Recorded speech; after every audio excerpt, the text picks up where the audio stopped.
बरं, ह्यांचा विकास कसा आहे की मुंबईला आज सुद्धा 24/7 पाणी आपण देऊ शकत नाही, पाण्याची कमतरता आहे. ट्रॅफिकसाठी तुम्ही म्हणजे ह्यांनी मेट्रो आणली, मेट्रोने काय सुथडा करून ठेवलाय बघा, मुंबईचं सौंदर्यच मारून टाकलंय. ह्याचं कारण वाटेल तिकडे वाटेल तशी मेट्रो केलेली आहे, वाटेल तशी. तुम्ही थांबून थांबून केलं पाहिजे.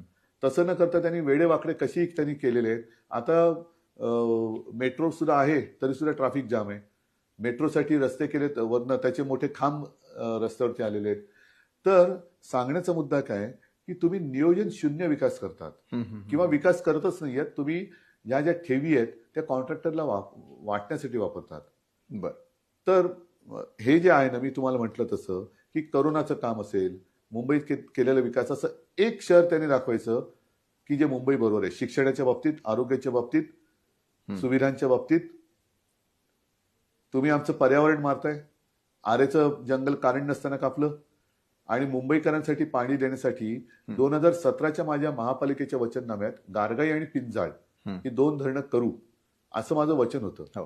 कर्मधर्म संयोगाने मी मुख्यमंत्री मी झालो, व्हावं लागलं आणि म्हटलं अरे वेळ आहे आता, हे केलं पाहिजे. मी जेव्हा प्रेझेंटेशन घेतलं तेव्हा मला धक्का बसला, कारण गारगाई पिंजाळ करण्यासाठी खर्च तर अमाप आहेच, पण जवळपास 6 लाख झाडांची कत्तल करावी लागणार. 6 लाख झाडं म्हणजे पर्यावरण खतम. जिकडे पाऊस जास्त पडतो, कारण त्याला कॅचमेंट एरिया म्हणतात, कारण तिकडे झाडं आहेत. ती झाडं तुम्ही मारली तर पावसाचं सातत्य राहील का? अर्थातच नाही. म्हणजे एवढा खर्चापायी खर्च होऊन आपण अवलंबून राहणार पावसावर.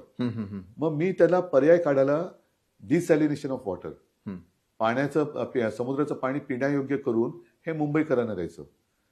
तो प्लांट माझं सरकार यांनी हरामखोरपणा करून पाडण्याच्या आदल्या महापालिका अर्थसंकल्पात मी त्याला गो अहेड दिला होता.